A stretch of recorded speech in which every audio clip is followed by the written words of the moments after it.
What is going on, guys? Good evening. It's your favorite mortgage lender, Abdel Kwame, Got Mortgages.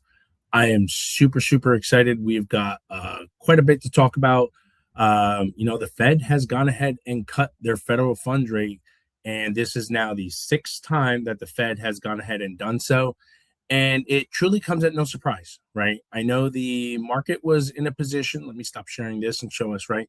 Market was in a position where we really wanted to just see some certainty as to what was happening as the Fed was starting to even just slightly consider cutting their federal funds rate. We know, obviously, now that they have gone ahead and done so, the market is actually surprisingly reacting favorably to this. And it's so confusing to stay consistent with it, right? We know that at one point the Fed said that as they cut, market tends to react a little confused. But now that they actually have gone ahead and cut, we've been seeing a fairly decent plateau, and I'm going to go over it with us, right? So now that the Fed has cut again their third time, we cut 25 basis points in September, 25 in October, 25 in December. More than likely, I think we're going to pause, right? We're now battling at roughly that 3.5, 3.75 on federal funds rate, right?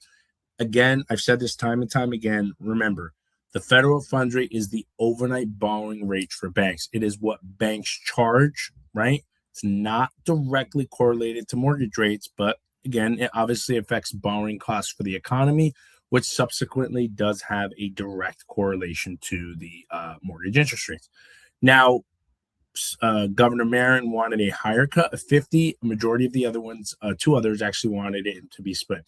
So the key that Jerome Powell did say was this was a no risk free path. He mentioned that again. Stronger evidence, of course, in order for them to further cut does support this. Remember, last year, we also saw 3 rate cuts, but it's weird, right? Because the last 5 cuts, rates tended to actually jump up, which we're going to go over, as opposed to, you could see here within the market, and I'll pull it up right now for us to see, we actually saw rates are, they're kind of flat. But if we take a look all the way back, August 1st of 2024, you can actually see Fed cut in September, rates jumped up, or here's September, rates jumped up. Fed went ahead, we just said in October, cut, rates went up. Fed cut in November, rates went up. And if we go back to this time, September, Fed cut, rates went up. October, Fed cut, rates went up.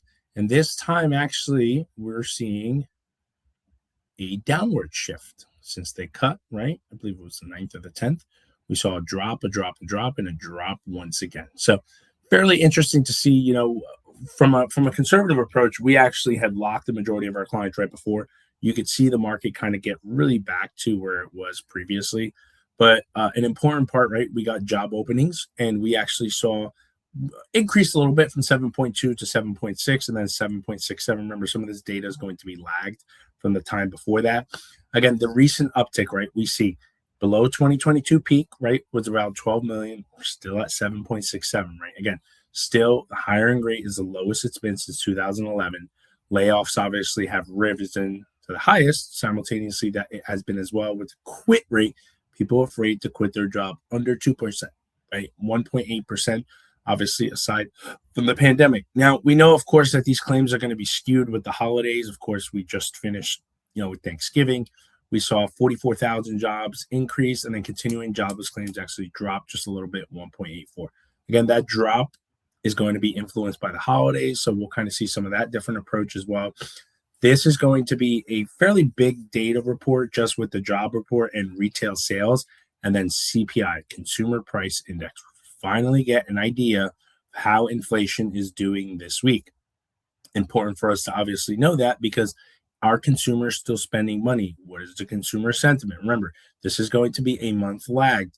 Is this going to point? We know that the Fed has obviously acknowledged that mortgage interest rates have, of course, started to, plateau. We know inflation has simultaneously started to obviously move in the direction of what we want to.